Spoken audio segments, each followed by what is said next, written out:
Bom, galera, aqui é o Tarcísio no meio de uma crise de gripe enorme. Tô muito gripado, né? Mas resolvi fazer esse vídeo, né? Bom, galera, no começo dos vídeos eu vou fazer um pouquinho de propaganda minha mesmo, tá bom? Então ontem à noite eu lancei o meu livro de fantasia medieval, que chama O Castelo do Caos, né? Quase 200 páginas, né? Muito, com vários avanços em relação à edição, diagramação, revisão e tudo mais, né? Fiquei muito feliz. Estou muito feliz com os resultados que eu lancei ontem à noite, já fiz algumas vendas e tudo mais, né? Então é isso, são 11 contos que se passam no mundo de Dominion. Não precisa saber nada sobre o mundo de Dominion, porque esses contos eles também funcionam como uma introdução. Eles são cheios de easter eggs para quem conhece o mundo, e para quem não conhece ele é uma excelente porta de entrada do mundo de Dominion. E são 11 contos independentes, você pode ler na ordem que você quiser, mas tem uma história grande por trás que você vai identificando, independente da ordem que você for lendo, né? Vou colocar aqui a capa dele, tá bom? Em todo lugar, aqui e tal, né? Então, vamos lá. Vou contar um pouquinho para vocês, inspirado pelo meu próprio lançamento, para falar quais são as minhas sagas de fantasia favoritas na literatura, né? Eu vou tentar fazer mais ou menos na ordem, né? E vou deixar a minha favorita para o final, tá bom? Embora eu acho que quem acompanha o meu canal assim com uma certa assiduidade já sabe qual é. Então, eu vou falar sobre aquela que não é a minha favorita, mas com certeza foi a mais influente, que logicamente é Senhor dos Anéis, né? Não tenho o que falar. Eu acho o Tolkien realmente o pai, assim, do tipo de fantasia medieval que eu gosto. Ai, Tarcísio, mas ele não criou a fantasia, claro que não. Já tinha muita gente, já existia o gênero espada e feitiçaria, né? Já existia o Conan, que é muito legal, os livros originais do Conan. Mas que tem essa aura mais mística, que tem essa coisa mais solene e tudo, eu encontrei pela primeira vez nos livros do Tolkien. E eu li O Senhor dos Anéis, o livro, lá em 1998, que eu tinha alguns amigos que a gente estudava junto e que a gente era muito fã de heavy metal. E foi bem na época que surgiu o Rhapsody of Fire, que na época era só Rhapsody, né? O primeiro disco do Rhapsody, acho que os 3 primeiros eram só Rhapsody. Depois que por problemas legais virou Rhapsody of Fire, que contava uma saga épica. A gente já gostava muito de bandas que tinham essa pegada, Blind Guardian, Rhapsody of Fire e tudo mais.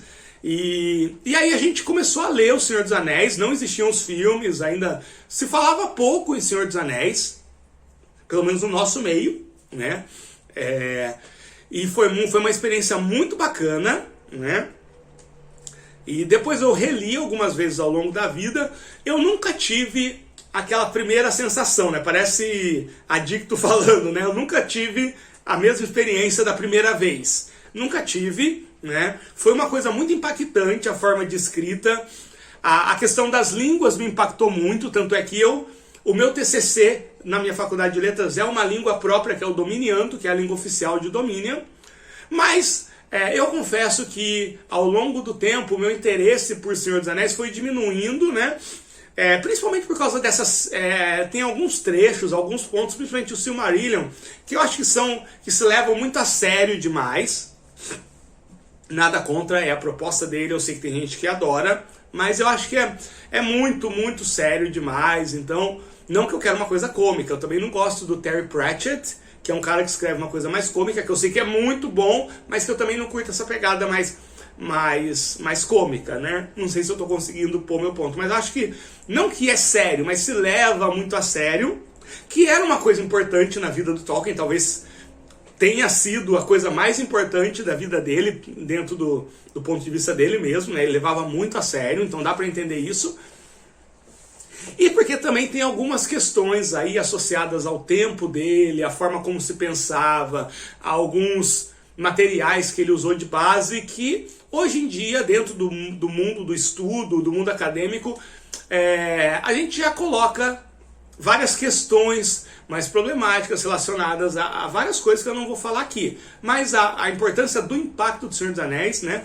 E gosto muito, eu li basicamente os livros principais, né? Eu li a trilogia do Senhor dos Anéis, eu li o Hobbit, eu li o Silmarillion e li o Contos Inacabados. Eu não li nada que tangencia isso, né? Eu sei que tem os Filhos de Durin, tem um monte de contos aí, né? De livros menores, mas eu não li nada disso, né?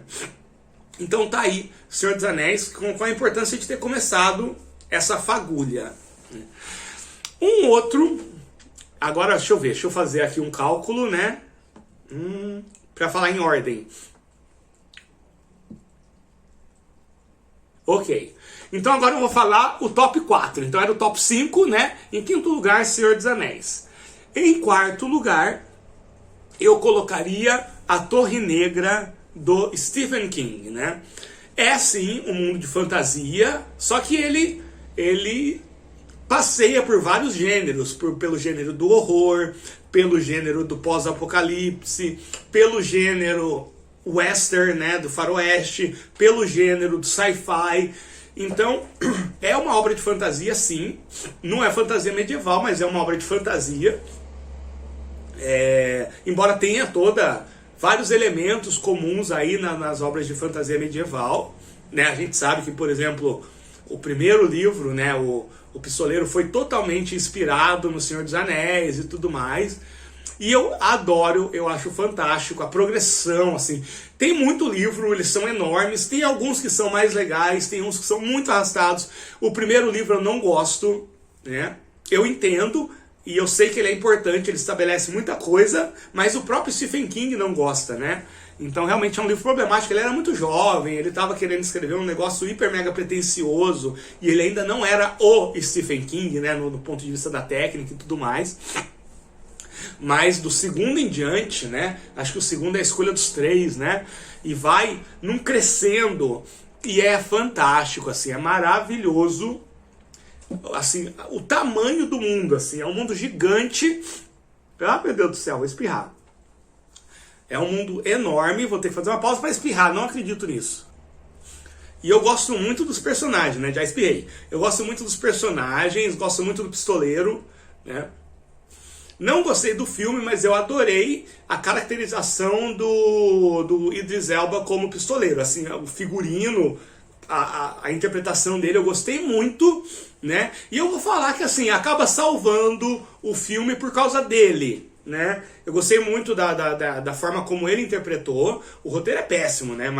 E a caracterização, cara, era exatamente o que eu sempre imaginei pro Pistoleiro.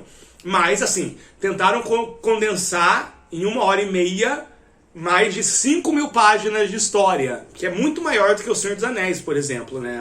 A Torre Negra. Então, zero chance de dar certo. Mas tá aí, gostei muito. O Stephen King, a escrita dele me impacta muito. Embora eu realmente não... Eu já escrevi livros de horror, né? Por exemplo, o Almanaque de Halloween é de terror, o Eles Estão Entre Nós é de coisa alienígena, mas tem muito terror ali envolvido, né? E assim, é sempre Stephen King que vai ser minha referência, assim, né? Sempre, sempre, sempre.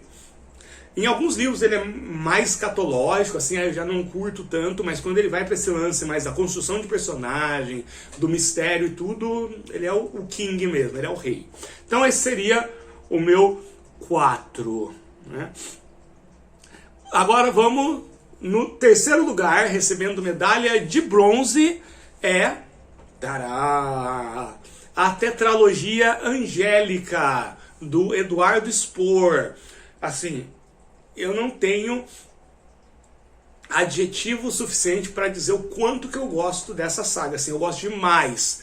Eu acho a escrita do Eduardo Spohr maravilhosa, ela flui muito bem, ele passeia muito bem entre cenas, né? Que é um problema que eu tenho no Game of Thrones, né? O Game of Thrones, ele fica lá, né? Eddard, né? Catelyn, né? E Daenerys. E, cara, pra mim são quebras muito grandes, e no livro 1 eu acho as partes da Daenerys um porre. E assim, é muito difícil para mim acompanhar e ir montando esse quebra-cabeça. Eu reconheço, hoje em dia eu gosto muito, muito, muito da escrita do Martin, mas assim, isso me afastou da obra por muito tempo. Talvez por uma falta de competência intelectual minha. É o que eu acho, se alguém perguntasse por que eu responderia isso. Mas com o Eduardo Spor e a tetralogia angélica, ou angelical, não sei se é tetralogia angélica ou tetralogia angelical, acontece o contrário, né? Ele termina um trecho, aí ele passeia no tempo, ele vai para outro, só que ele vai deixando pontas que vão se conectando de uma forma muito mais clara, e para mim é muito interessante. Então, o primeiro, a Batalha do Apocalipse, eu acho fantástico, porque para mim é a mistura perfeita entre Cavaleiros do Zodíaco e Anjos Rebeldes, aquela série de filmes lá com Christopher Walker, que é eu esqueci o nome do diretor. É o mesmo cara que fez o Highlander, né? O diretor Gregory Wadden, alguma coisa assim. Posso estar falando bobeira. O nome dele pode ser Sebastian, não sei.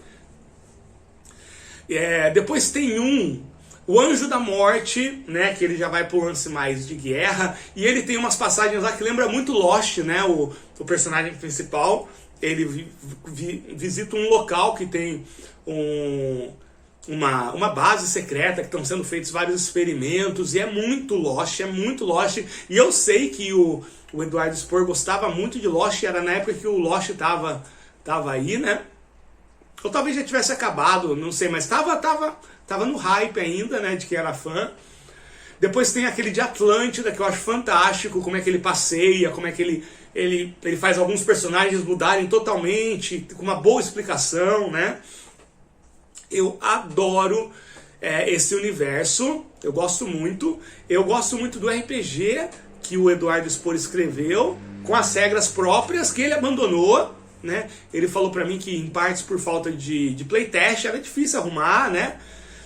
Aí lançou uma versão adaptada para a 5ª edição, que realmente assim, é muito bem feita, é muito bonita, mas não me chamou a atenção por ser para a 5ª edição, que é um sistema que não me chama muita atenção. Né?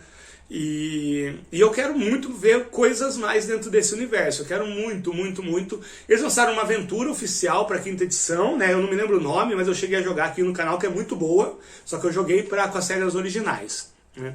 Eu não li o Santo Guerreiro, confesso assim. Não é um tema que me interesse. Eu sei que deve ser bom, porque a escrita do Eduardo Spor é bem, bem legal, né? Mas assim, eu preciso ainda sentir aquele desejo, porque realmente assim não é Império Romano, São Jorge, assim, não são coisas que me despertam interesse. Mas em algum momento eu sei que eu vou comprar e vou ler por ser do Eduardo Spor e saber que tem um selo de qualidade Spor, né? Então é isso, esse seria a medalha de bronze das minhas sagas de fantasia favorita. Em segundo lugar, atenção, atenção, talvez agora nesse momento gerando alguns comentários, mas em segundo lugar é Harry Potter. Eu adoro Harry Potter, principalmente os 4 primeiros livros, na verdade os 3 primeiros, né, que é a Câmara Secreta, a Pedra Filosofal, a Câmara Secreta e o Prisioneiro de Azkaban. Isso pra mim é a perfeição.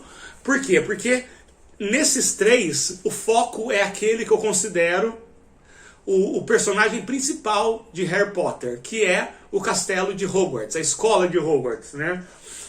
E nesses 3 o mundo é Hogwarts, né? Você tem Hogsmeade, você tem algumas cenas do Harry Potter na Casa dos Shios, mas é Hogwarts, né? E eu acho, é o cenário perfeito, eu adoro aquilo. Assim, eu posso ficar 20 horas elogiando isso. Ele vai até o quarto, só que aí o quarto chegam outras escolas de magia e aí o universo começa a expandir. Aí no 5º já tem o Ministério da Magia e aí vira esse mundo mais amplo aí que a gente tem hoje, inclusive nos cinemas, com os Animais Fantásticos e Onde Habitam. Gostei muito do final de Harry Potter. Eu achei a evolução da história bem legal, né? Eu acho que a J.K. Rowling, ela escreve muito bem, ela é muito boa, ela é muito criativa e é uma idiota quando abre a boca para falar de outras coisas, mas eu realmente não vejo essas ideias tortas dela em nada da saga, assim. Eu já li várias vezes, eu acredito que eu já devo ter lido cada livro umas 5, 6 vezes, E assim, já procurei. E assim, logicamente, tem algumas passagens que podem levantar certas discussões, tudo, mas eu não consigo ver nada que seja mal intencionado nos livros. E em algumas coisas, né, eu acho importante a gente fazer a separação entre artista e obra. Às vezes não dá, né?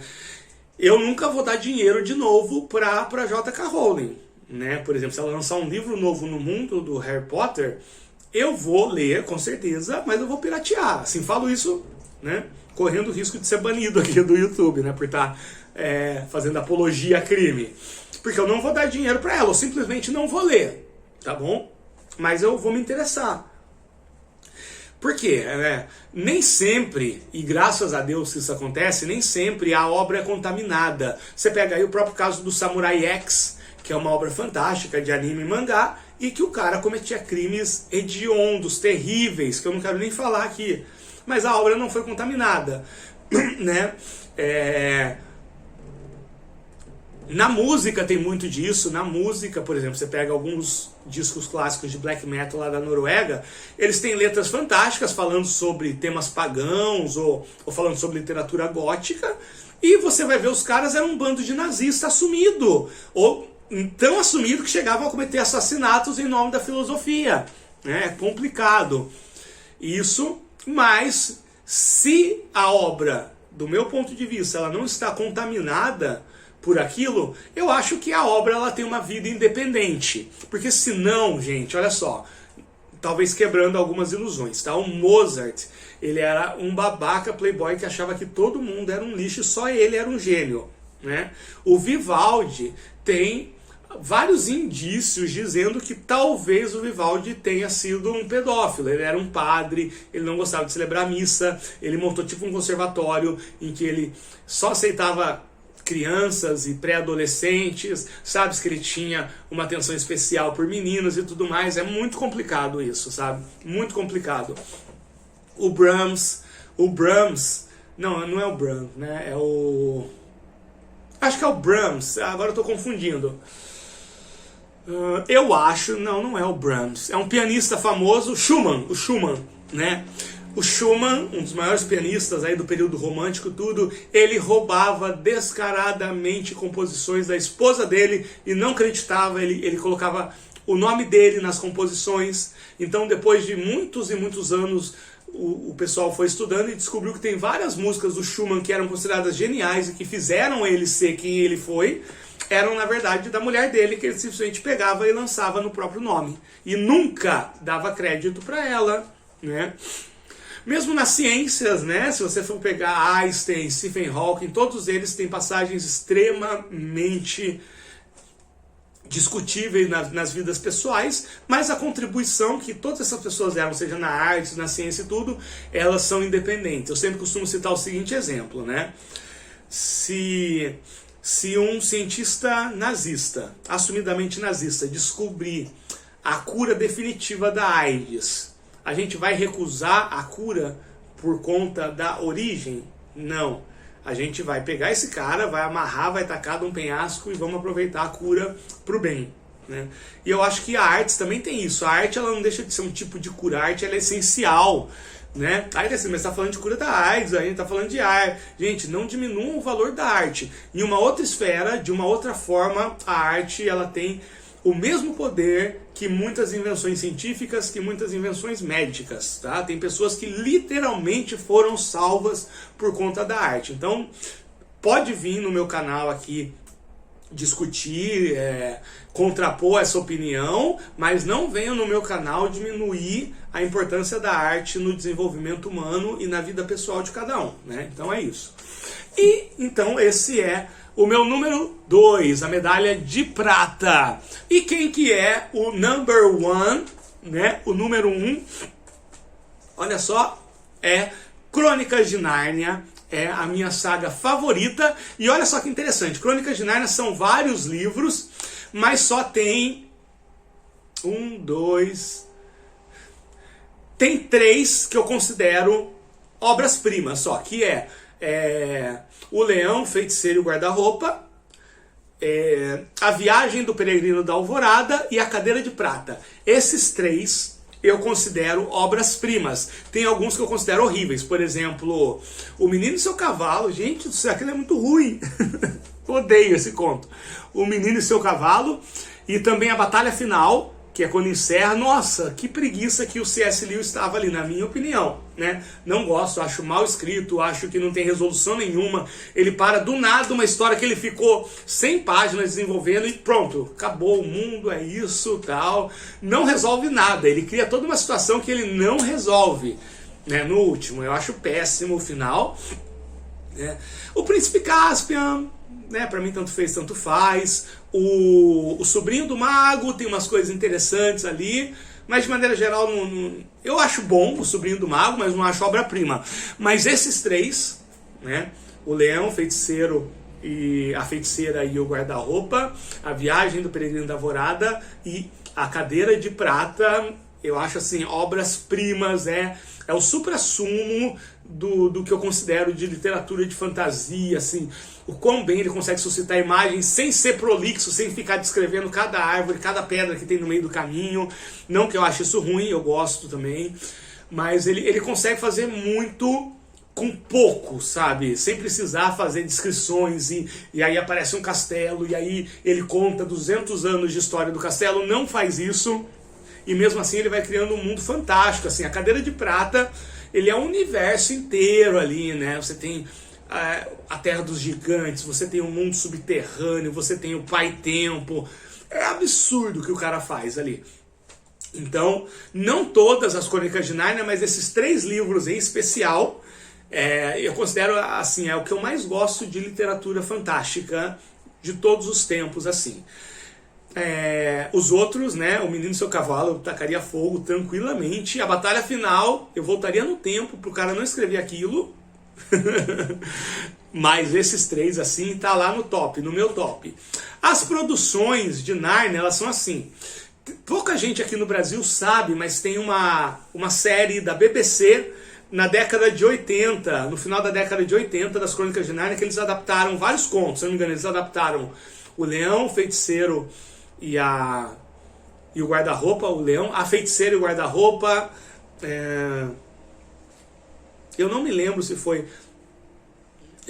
a Cadeira de Prata, e teve mais uns ali, acho que mais 1 ou 2, que eles adaptaram, assim, era uma série, você acha no YouTube compilado como se fosse um filme, então tem 3 horas e meia, 4 horas cada um. É muito fiel aos livros e é um visual maravilhoso. A trilha sonora é perfeita, assim, é fantástico. Muito bom aquilo, recomendo. Assim, até hoje, de obras derivadas, eu acho que é o suprassumo de Crônicas de Nárnia. Os livros, os filmes da Disney, né? Eu acho que é da Disney, não tenho certeza. Olha, eu vou falar pra você que eu não gostei quando eles foram lançados, né? Mas eles envelheceram muito bem pra mim. Recentemente eu assisti de novo o Leão, a Feiticeira e o Guarda-Roupa e eu gostei muito, assim, ele envelheceu muito bem pra mim, assim, tudo que eu não tinha gostado, eu comecei a gostar. Eu acho que as cenas de batalha são exageradas, né? No livro é meia página, mas de maneira geral envelheceu bem. O Príncipe Caspian eu tinha odiado, eu assisti de novo, tem uma coisinha ou outra ali que realmente não é muito pra mim, mas eu gostei também, achei que envelheceu muito bem.